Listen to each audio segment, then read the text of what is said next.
Welcome to the Tackle Your Feelings podcast with me, Dr. Hannah McCormack. Tackle Your Feelings is a positive mental well-being campaign brought to you by Rugby Players Ireland in partnership with Zurich Ireland and the Z Zurich Foundation. We want you to rethink how you might approach your own positive mental well-being. With our guests, we will cover a range of topics: confidence, mindsets, life experiences that shape and mould who they are. What makes them more than a player? And joining me on the couch today is Ryan Baird. Ryan plays lock for Leinster and Ireland, and you also were on the under-20 squad in 2019 that won the Six Nations Grand Slam. Is that right? Memorable night. But I read actually, because I had to Wikipedia it, not going to lie, that you only came on as a sub in the 2019 under-20 Six Nations. And now you're being selected for the Ireland senior team. So what changed between 2019 and now? Well, in 2019, I can't remember that far back, but I was coming back from a concussion. So I missed out on the first couple of games for the squad. And then I came back in, and the lads were doing so well that it was very natural that I just fill in from the bench. And we had a great team that year. It was one of the first. I can't remember if there was one more Grand Slam before that, but it was very big in the underage calendar for Irish teams to win the Grand Slam, like especially beating the French and the English, because they were the two big ones. And it was actually great because we played them at home that year. So we were down in Musgrave Park. That was the first time they brought them down there, the under 20 games, shifting from Energia to there, and it was incredible. The atmosphere was like, I think it's maybe an 8,000 stadium, and they sold it out. They had fire, kind of flames going up before the match, pyrotechnics and stuff, and it was sold out. It was, all the kids were there, the parents travelled down, like friends travelled down. It was incredible atmosphere. So that really kind of fueled it for us, and then we just kind of did the rest. We had a great, like, the amount of pros coming from that 20s group to now is so high that it's kind of, looking back, you're like, well, I'm not surprised we did well. We have so many great players. You're almost getting close to having pretty much the under-20 squad being the senior squad. In fact, it'll probably get to that stage in the next couple of years. There'll be a load of players coming through, and you'll be like, oh, we all represented together. Like. And obviously, like, so you play, and the way the setup in Ireland is kind of, you do get to know a lot of your teammates from a very young age, through the school system, through the underage system, academy, working your way up, under-20s and stuff. But to rewind a little bit, how did you first get into rugby? Like, why rugby? I played a lot of sports when I was younger. Played tennis, played golf, played rugby, played GAA, swam, terrible at swimming. That was one of the things I'm not very good at. And the length of it, you'd think you'd be... I just couldn't the breathing part I could never get right. Yeah, that's always... But my dad was being really big into rugby. He would have been a member of O Wesley down in Donnybrook, so I had a great connection with Donnybrook my whole life, and I would have started minis there when I was whatever the youngest age is, 4, 5, 6, not really sure. And he kind of just put that into me. And even my Montessori teacher said, and I have no recollection of this, but when I was a young lad, I'd be in the hall by myself throwing up an imaginary rugby ball at one end and sprinting to the other and catching it, which I thought was hilarious. And I only found out a couple of years ago when she told my mum. So I kind of guess I wouldn't say I fell into it, but so I was in high school first, which is a more kind of multi-sport school. It's they focus on hockey as well, and they're a good cross-country school.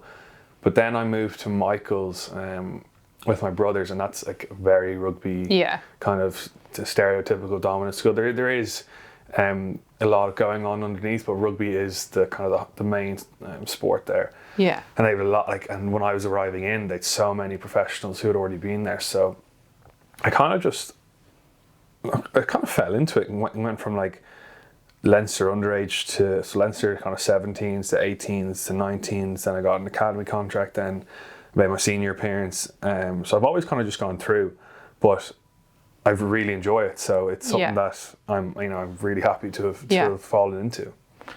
And because like some people think, you can imagine little Ryan. I think that's the cutest thing ever. Just playing with the imaginary rugby ball. But like I said, you played loads of other sports. Because some people think, and there's a debate. There's always been a debate in sports science and stuff of early specialisation versus, trying to do as many sports as possible. Do you think playing all those other sports stood to you, even the ones that you weren't good at? Like, do you think you learned stuff from them that you've carried into rugby, or was it? Yeah, no, 100%. I think it probably depends on the sport. There is probably some sports where you need to specialise early, but for rugby, that's such a like a multifaceted game. There's so many different techniques you required and skill sets. Playing playing tennis gave me such good hand-eye coordination, aerial skills. I did athletics, that gave me my sprinting, and so I think it's so necessary. Like, it would be the one thing I advise parents is get kids playing as many sports as possible. So pick up so much from movement, everything. But was rugby, would it have been your favourite, or do you think was it kind of when you went to Michael's that it kind of was like, no, this is more of a focus now, or what stage did that happen? I don't know if it was ever my favourite. I kind of just like, I enjoyed playing with the lads. Yeah. And then as I got older, I got better. And it was nice being good at it. I enjoyed the competitive aspect. The winning. I kind of love the process, especially today. I love the process of it all. Yeah. If you do this, and this, then the result comes out, and it's very rewarding. But I love golf. I love my fishing. I love, bringing my dog for a walk. I wouldn't say anything in my life's a favourite. Okay. Just if I'm happy doing this, great. Then the next thing I do, if I'm happy doing that, great. I just like to flow, like.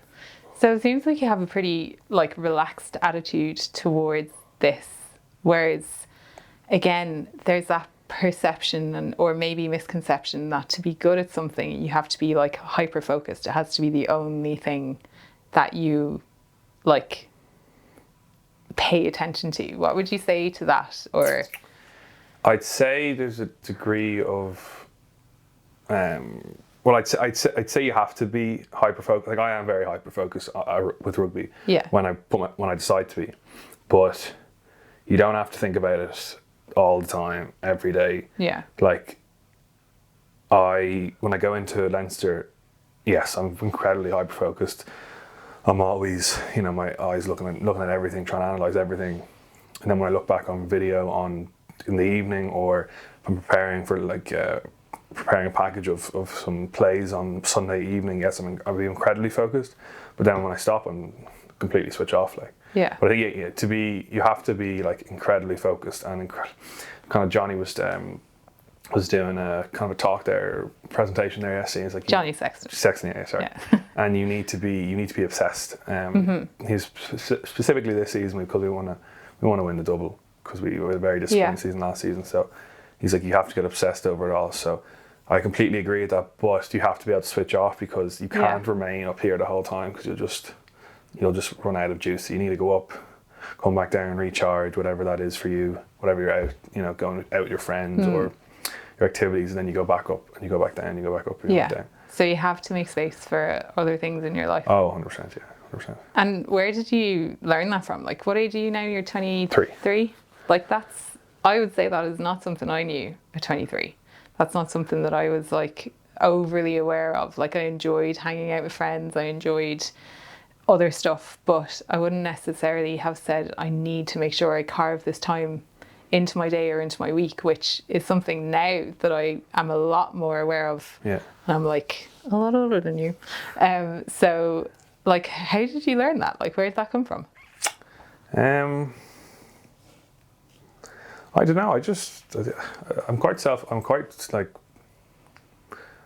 consider myself to have quite a high kind of awareness of myself and emotional intelligence. Like I'd kind of just like read people and myself quite well.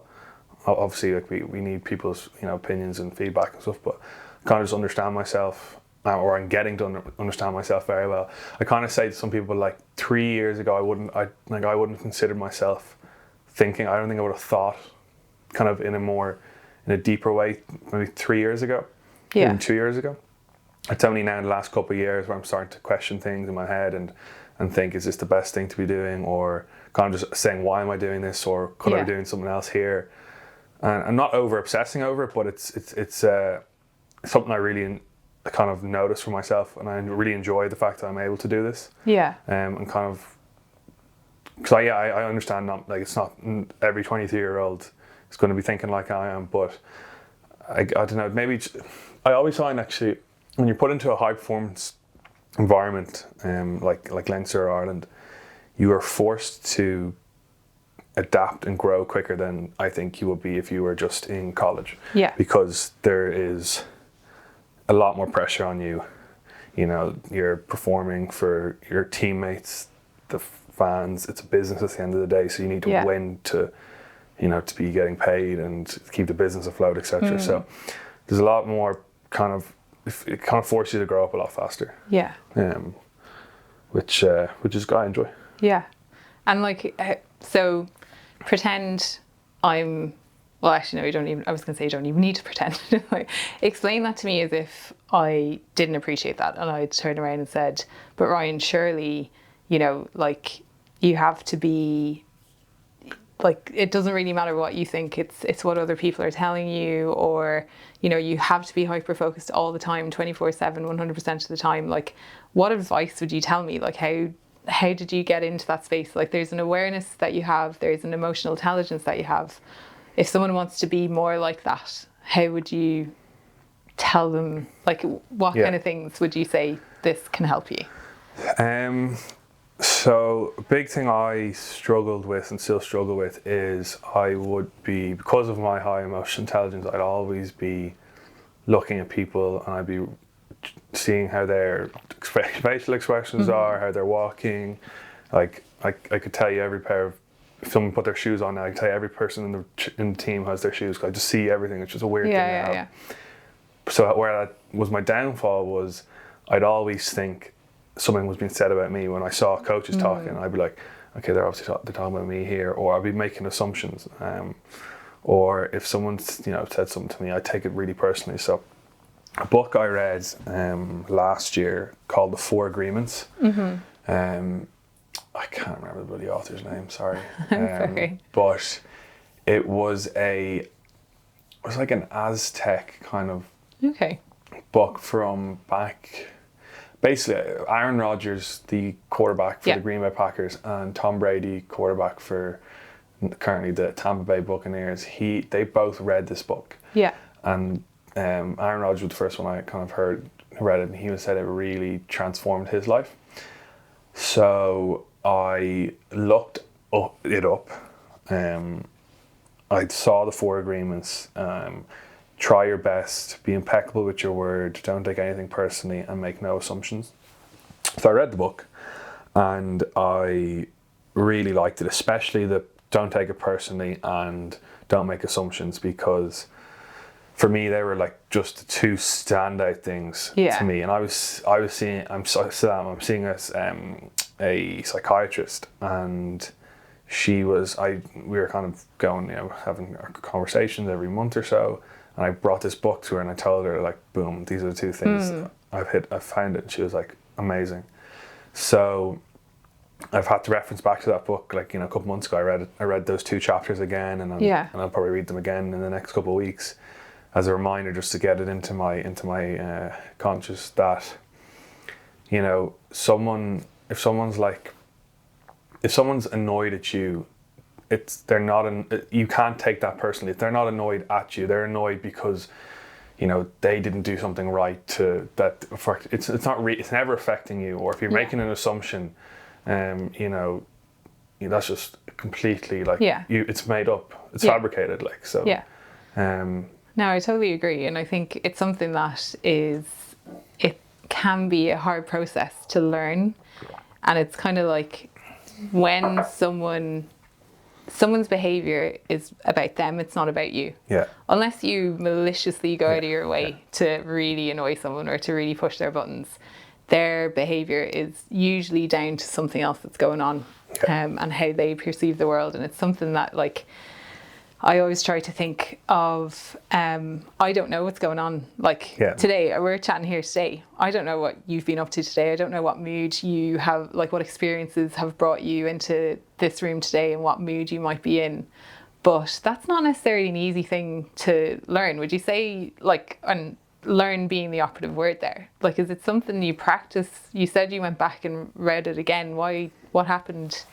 I probably found myself slipping back into taking things personally and making assumptions and stuff. I'd also find myself kind of not consistently, but I journal and kind of write down how my day went, or a big thing for me was selection, and that kind of threw me off a couple of times last season, where I'd come in on Monday morning and Leo would be like, "You're not playing," and that would affect my mood for the day, and my training wouldn't be as good as it should be. But even another time, the team wasn't picked on Monday, and he was like, "Oh, we're going to hold off till Tuesday or Wednesday to name the team." I'm just like, I remember I was coming back from my back injury and hoping to make the quarterfinals of the Heineken Cup. And the week before, I just got back trained awesome.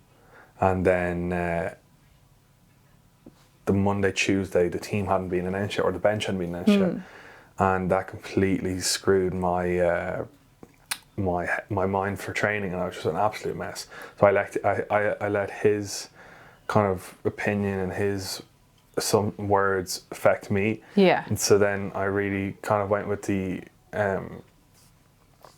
kind of like every Sunday now, or if it's coming up to a game, I'm like, doesn't matter what Leo says tomorrow, I'm going to train to be a better player today. Not worry about something that could happen on Sunday. Or on Saturday. So I'm just going to rewind a little bit, and I want to talk to you about something, because I think it could be a really interesting perspective. Is that you went from high school into Michael's, and like you said, there's loads of like existing past students of Michael's who were, international players. You play lock for Ireland and Leinster now, which is a position that has been held by some of like the most revered rugby players in the country, including Leo.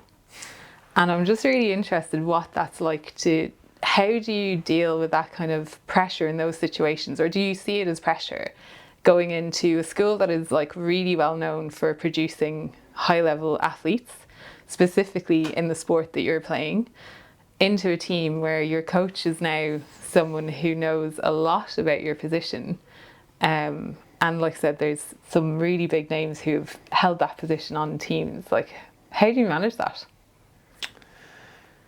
Being honest, it's something I never think about. Okay, I'm like, have I put this in your head? No, it's to me that's just unnecessary. Pressure that you're putting on yourself, like the only person you need to live up to or emulate is being try to be the best version of yourself. So I remember someone asked, one of my old performance psychologists asked me what's your goal or something. I was like, I want to be the greatest rugby player ever. He was like, that's quite subjective. So someone has to tell you, yeah, you are the greatest player.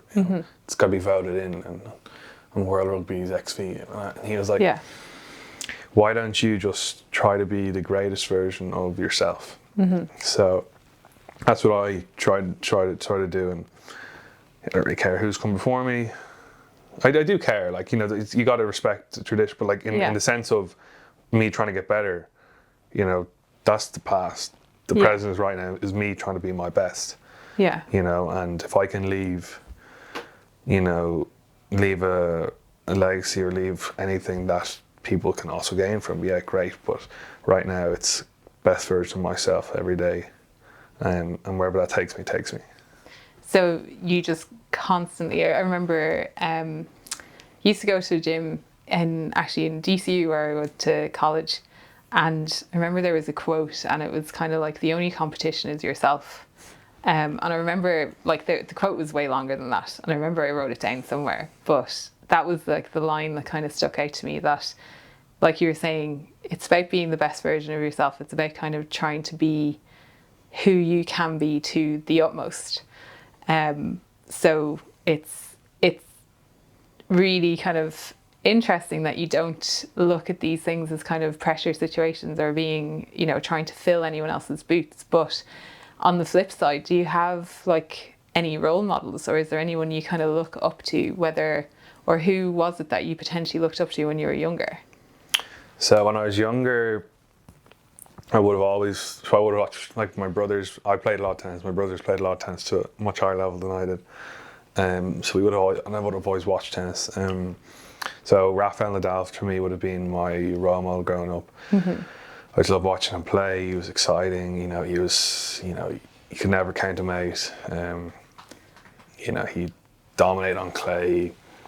We have great battles with Roger on grass, and the way he kind of just, you know, was just dug in and dug in.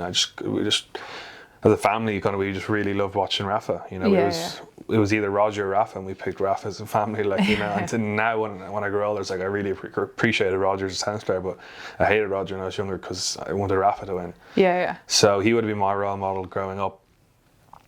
And then as I kind of started to kind of see American sports and stuff, and kind of watch documentaries, you know,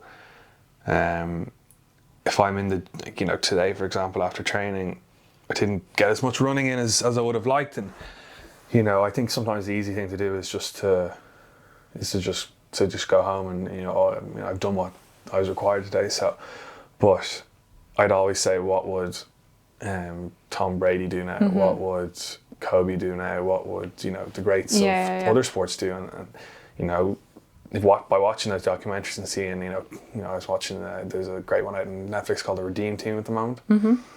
The US basketball team, the Olympics in 2008, and Kobe was brought in to play in the 2008 one. And the lads went out, the rest of the team had a week's training, and they went out on Friday night. They came in around 4:30, 5, and who do they see at the lobby? It's Kobe in his gym gear, ready to go to the gym.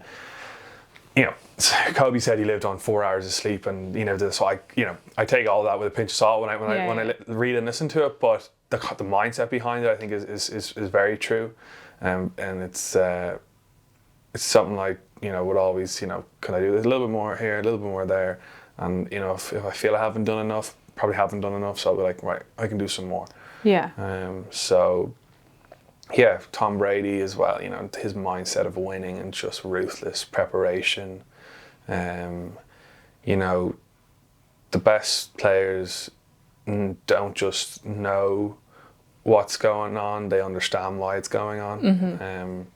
And they know other people's roles. So if if you're all quarterbacks in the NFL, they have to know what every single player is doing on the pitch, because, you know, they're running it, and you can take that into lineouts as well, and in rugby and on the pitch. You know, you want to understand why you're doing something, not just doing it for the sake of doing it, because if you understand it, you know, there's so much permutations off that you can run off, and you can break down defence much easier, and that's how you become, you evolve, and you see the pictures time and time again, and you start to understand, well, we could do this better. So yeah. And are there any people who you kind of lean on for, I suppose, whether it's support or inspiration, who, like, you play with now? Or even outside of sport?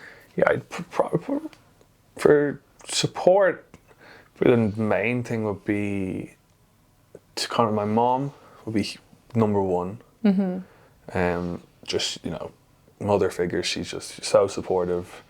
And then my brother Cameron, who is 2 years younger than me, I'd speak to him a lot around my performances and stuff, and he'd really understand me really well, and he would tell me, that I'm doing this wrong, or you're doing this great, and you need to focus on this. And I'd listen to him like a lot of the time. So my first 3 games of the season, especially my second game against Ulster, I had a message that I got from him before, and I then wrote his name on my wrist before I went out to the match, and anytime I saw that, it reminded me of the message he said, and then I put that into action on the pitch, and I won the best 40 minutes the best 40 minutes I've ever played.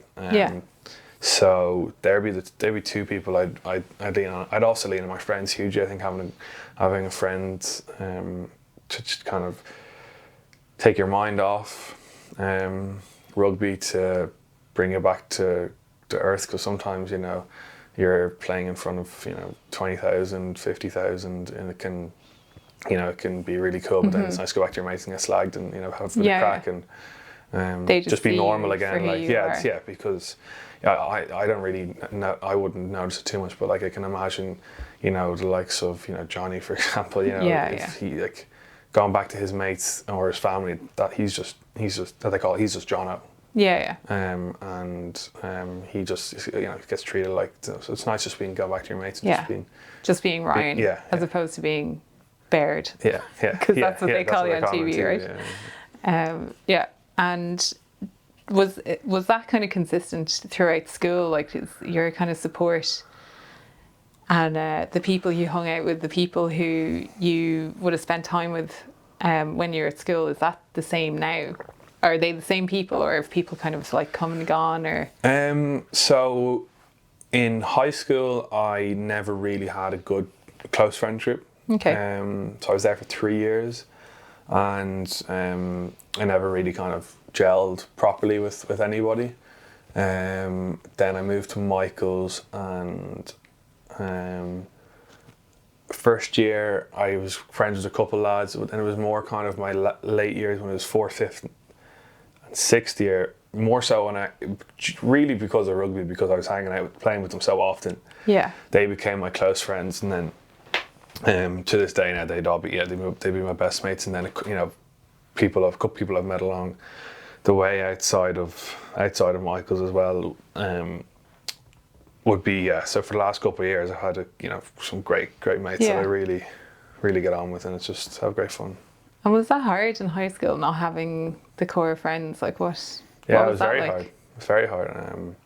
My mum would always say that school finished at 3:55. I lived 2 minutes away from high school, so I'd be on my bike, and she'd always say I'd be literally on the couch watching TV at 4:05, 4 o'clock. Literally, second school was over, locker closed, gone out. So it was tough. It was tough.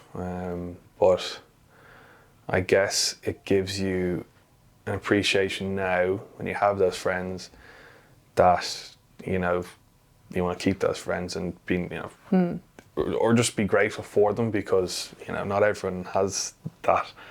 And it's one thing my mom would always drill into me, always be nice to people. And if you see someone by themselves or kind of not fitting in, go over and make them feel comfortable, bring them into whatever conversation you're having, because you were there once, so you don't want to be you know exactly what it feels like.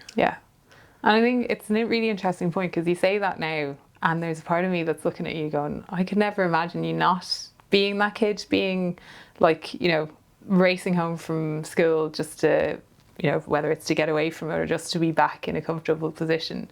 So it just again goes to show you don't know what's going on in someone's life. You don't know, someone can be, like you said, on their own, sitting in a corner just waiting for that conversation to happen.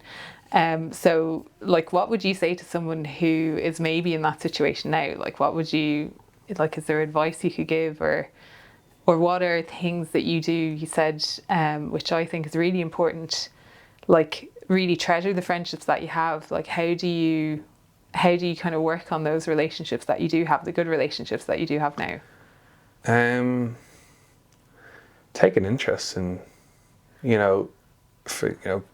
a relationship is two ways, you know. So genuinely caring for someone, really kind of wanting to check in on them, know how they are, not just like how's work on, but how they actually are. Yeah. You know, if they're struggling with anything, or you know, a couple of my friends will be playing team sports, you know, or in their jobs. You know, I've a couple of mates now over in London working, you know, 10, 12, 13-hour shifts sometimes. And I was just, you know, texting them the other day, checking in, saying how they were and how's the, like, that grind of, you know, like, I can't imagine working that many hours, you know what I mean?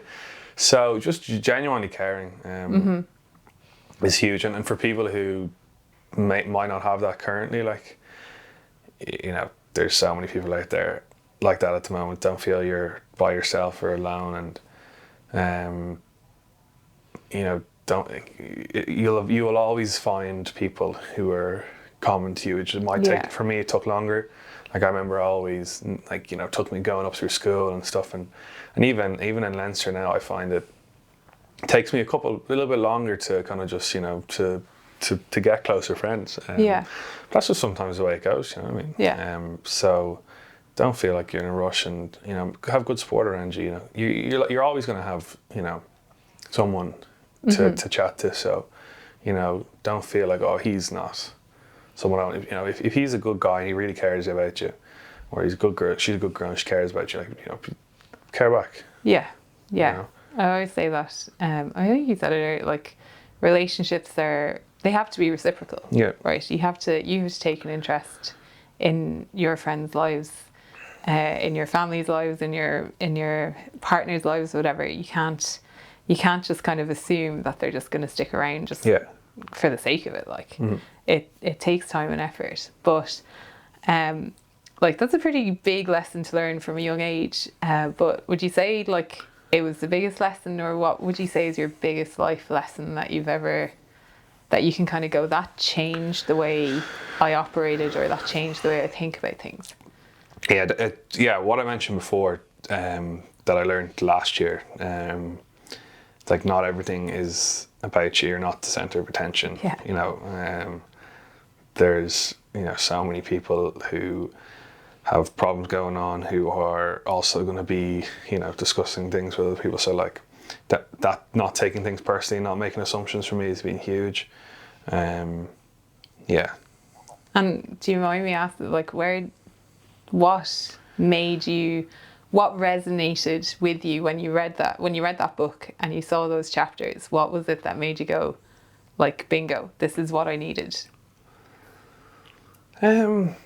It just made sense. Like, it was just like, when I was talking about the, you know, not taking things personally, and how that's just a reflection of someone else's thoughts at the moment, or the assumptions, like, you know, it's not true, so why would you even think it? Kind of just clicked with me, because that's something I've been struggling with so much. So seeing that in the book, and kind of seeing those two of those kind of great quarterbacks, great athletes of the NFL, both read it and both really kind of connect with it. Kind of, I was like, you know what, that really kind of, that works for me. And now, knowing what you know, do you ever look back and kind of think, oh, I wish I'd acted a different way in this situation? Or no, because I think if I acted a different way, I wouldn't be here now. So you know, I think everything, my mom always says, and I completely agree, everything happens for a reason. Like, you know, if it's a setback, it's giving you an opportunity to have the comeback. You know, if something's going well, it's, you know, when it's going well, it's going well, and just, you know, ride that wave. But, you know, your mum sounds like a pretty smart lady. She's incredible. But, like, so what would you say was potentially your biggest setback? That kind of, like, was there anything in life that, like, kind of that you can look back on now and go, I'm really proud I got through that? I'm probably still getting through it at the moment, but overthinking things, and and ruminating in my head about loads of issues and stuff, and, you know, getting out of the present, like. So being in the past or thinking about the future, that, you know, so I'm still learning. on that. And Yeah. I'd say I'm only 5% the way there now, but I'm 5% better than I was previously, or you know what I mean. So as long as I can just continue improving, you know, there's no rush. Like I don't think you'll ever achieve, you know, 100%. Like you're always chasing it. You're always chasing it. Yeah. And that's when you get the greatest satisfaction. Yeah. And what are the kind of things that you do to try to ground yourself back in the present? Because it is so easy, and we are really, it's almost like we're built to, well, some of us, me included, it's almost like we're built to ruminate on things, or to, you know, like I said, overthink and second guess, did I do the right thing in this situation? Or I'm sure you've had the same situation or same experience where you're like in the shower and you're like, I should have said that instead of this. You know what I mean? Or, oh, that was the perfect comeback. Or even like, just even in conversations, sometimes I'll find myself being like, why didn't I ask this? Because that could have given me a better insight into what was going on in someone's life or whatever. But so how do you stop yourself from constantly looking over your shoulder? Yeah, so it's actually literally in the last couple of days I was chatting with Declan Darcy, who's the new performance coach for Leinster, and I was telling him how I was thinking about when I was on the pitch against the Sharks in the last game there 2 weeks ago before I got sparked. But he basically kind of got from what I was saying that I was judging myself as I was playing. So he was like, can you not flip that to opportunity? So instead of, you know, seeing the negatives of it, see, oh, okay, I could do this better next time. So and what I was kind of writing this down yesterday on the Lewis at 10, I was like, when I was writing down like kind of opportunity versus judgment, I was like, looking at opportunity, you can only look forward into what's next with opportunity. Opportunities are things that haven't come about yet. Yeah. So they can't be in the past. So you can't be in that space. And so for me, like, you know, now if I'm on the pitch, or, you know, if I make a mistake in training or I make a mistake in a match, I'm like, okay, what did I learn there? Okay, I need to not get as high on the ball, or I need to be a little bit more faster here. Next time, it's a great opportunity to do that.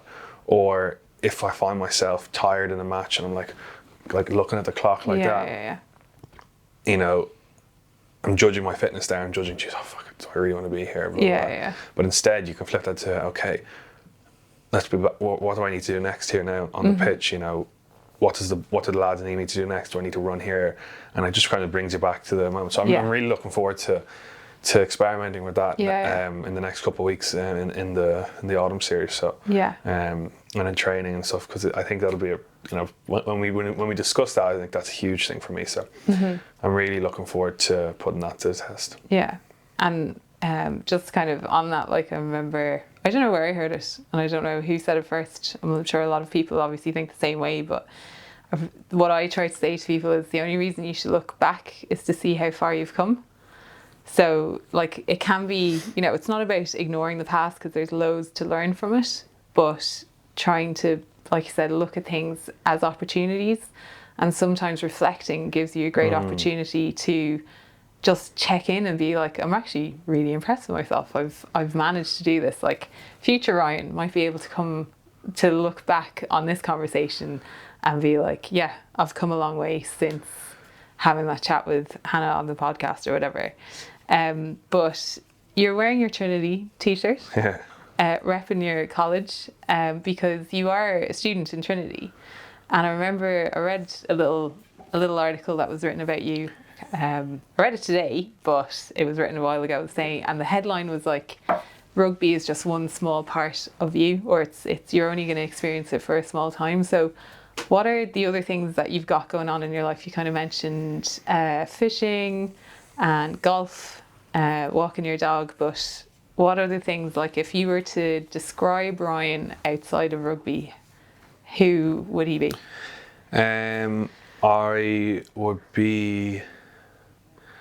I'd be very inquisitive.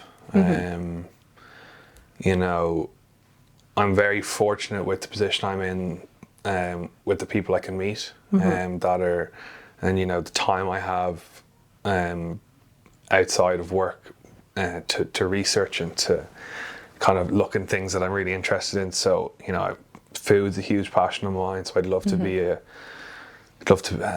have a business when I'm older. That's in relation to food, because I kind of just love the kind of thought of providing joy and joy and pleasure to other people through food. I think, you know, and I love having my mates over and, you know, smoking up some meat, or, you know, cooking a nice meal, and, you know, I love just, you know, that great pleasure of hosting it. So definitely want to see myself in that kind of space. You know, business wise, I'm, you know, thinking ahead of, you know, so I think you can take being a rugby player is two things. You can really kind of ride that, yeah, I'm a professional rugby player, I'm getting paid well for my age, and then you come out of your career and you're like, gosh, what am I going to do now? You know, Yeah. I got my degree, but what else? So I'm taking the mindset, well, while I'm in here, I want to use as much time as I can to investigate so many different avenues, so that when I come out, whenever I finish, because it could be tomorrow, you know, it could be tomorrow, like when I finish that, I want to have a plan. Yeah. And I want to be just straight into it. Yeah. Because I think a lot of players, when they step out, sometimes they feel like they're a bit lost. I don't want to be lost. Yeah. So would you say that you always wanted to be a rugby player when you grew up? Was that because, like you kind of mentioned earlier, that you know, rugby was something you were good at, you kind of fell into, like, playing for your school, getting into the academy, playing the underage kind of stuff, and working your way up. Was rugby always it, or was there ever anything else you wanted to be? No, I sport was always going to be.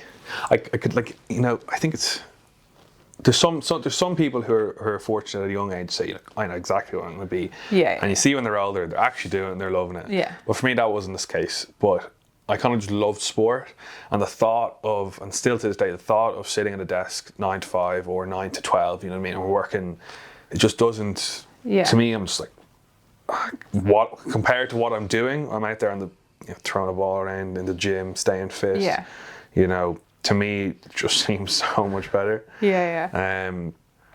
And yeah, I'm just really enjoying it. So, I don't know if it's something I said I want to be a rugby player, but I'm very good at it, and I love the freedom it gives you. And, you know, I always remember when I was going to rugby games, I love watching rugby. I love watching rugby, and I'd always close my eyes as the team's running out of the tunnel, and I kind of like close my eyes, and I just visualize myself running out of the tunnel, and I get goosebumps every time. So I guess the thought of being able to play in front of, you know, thousands and thousands of people was such a cool spectacle. Like, it's so, it's you cannot get that feeling. Yeah. In, you know, it's just some people say, oh, I get it, doing it. You can't, like, Yeah. having 80,000 people, or not 80,000, well, I haven't played 80,000 just yet, but playing in front of 50,000 people in the Aviva, that adrenaline you get, that feeling of, you know, representing your country, it's just standing there. I always love standing there at the anthems. You look up and you just see just people going for it, and coming to watch you guys play. It's just, it's so special. So I think that was one of the things I was like, I really want to represent my country doing that, and my province, and just like be grateful for that. Like, it's so cool. And you make me want to be a rugby player when I grow up now. But I don't think that's going to happen. So the final question then, and then we might do like a little quick fire round at the end. Yeah. But if you could, thinking back to like little Ryan, you know, maybe he's about to go into St. Michael's, having left high school, knowing what you know now at 23, what piece of advice would you give him? Probably the same piece of advice I give myself today, like, just keep trying to be your best. Yeah. Enjoy it. If you're not enjoying it, stop it. You know what I mean? You know, enjoyment is number one above everything. Yeah. If you ain't enjoying it, you can't put your heart and soul into it. So Yeah. if you're not enjoying it, stop. So there is something out there that you will enjoy. Yeah. But just give it your best. I wouldn't change anything that I've done. Because I think that makes you who you are today. Yeah. And you learn from every experience, whether it be bad or good. But yeah, just give it your best. Yeah. And I think that's such a great lesson, because I think people get caught up into, have you heard of the sunk cost fallacy? No. Or, yeah, sunk cost fallacy. It's the idea that when you've dedicated a lot of time to it, you should stay in it. But like you said, if you're not enjoying it, if it's not bringing some level of happiness into your life, then you really got it doesn't matter how long you've been at it. And that's relationships, that's a job, that's, well, you can't really leave school, but Yeah. you know, One construct. yeah. Or like, I mean, you know, college courses, things like that. Yeah. It's the idea that there's this false sense of obligation to stick at something because you've been at it for a while, when really and truly, if you're not happy, like I said, That's number one. There's something else that's going to be making you happy after. Yeah. Awesome. I've really enjoyed that chat, Ryan, I have to say. That's great. It was really interesting to get an insight into you. But before we finish up, I'm going to do a quick fire round. Now, I cheated because I sent you some of these questions earlier, but I've since added to them. No worries. Yeah. Worries. So I'm going to ask you, maybe, we'll see how we go. I'll ask all of them. Yeah, go and just, yeah. So this is like one word answers as quick as you can. Okay, staying in or going out? Going out now. Okay. Yeah. Oh, interesting. Now I'm like, I want to ask more about it, but I won't. Reading a book or watching a movie? Not a movie, yeah. Talk about it or think about it? Talk about it. Time alone or time with friends? Friends. Podcast or playlist? Playlist. Cooking for yourself or ordering a takeaway? If I have time, cooking for myself, yeah. What's your favourite takeaway? No takeaways really give me the same satisfaction as either going out for an incredible meal to a great restaurant or cooking a really nice meal at home. Yeah, that's fair. I just don't think takeaways hit it for me, but I still like get them because there is good spots you can find. Yeah, for sure. Favourite childhood TV show? Hawaii Five-0. Yeah, loved it. It's like, that's before my time. There was a remake of it. Oh, okay. Yeah. It was incredible. Loved it. Every Sunday, I think it was 8 p.m. It's the best. Nickname you've been called and why? Just Baird or Bairdo, because nothing behind it. Just I don't know, it kind of rings better than Baird. So yeah. You've got brothers though, don't you? Yeah. How many brothers do you have? 2 brothers, 2 younger brothers. Yeah. 2 younger brothers. Do they get called the same? Yeah, they got both called Bairdo as well. Yeah. So it's just kind of almost a family nickname at this stage. And then what is your favourite food? You kind of mentioned talking about. I love Italian just because of the carbs. the carbs, but Italian is like out of I think a lot of cuisines. It's such simple ingredients. It's just like you let the ingredients talk. So if you have tomatoes from the foot of Vesuvius, or you've buffalo mozzarella, or you've Parmesan from beautiful spots, and it's just like you're just letting the ingredients talk, and that's my favorite part about Italian food. Yeah, you're making me want Italian now. What was your favourite subject in school? Applied maths. Yeah, Applied maths. I had a great teacher, Mr. Jones. Call you nerd anyway. Yeah. What's your hidden talent? I'd be a pretty good cook. Yeah. Yeah. I'm like, part of me doesn't believe you, so I'm gonna have to get you to like make me an Italian meal, and just so I can corroborate with that. But yeah, that's it. Amazing. Thanks so much for joining us today and being one of our first guests on the TIF podcast. But yeah, really enjoyed that chat. Thanks, so did I. Very looking good. forward to seeing you play soon. Thank you. Cheers. All right. Thank you for listening to this episode of the Tackle Your Feelings podcast. To find out more info about the topics discussed and for tips on your own positive mental well-being, as well as information about and how to sign up to the Tackle Your Feelings Schools programme, please visit tackleyourfeelings.com.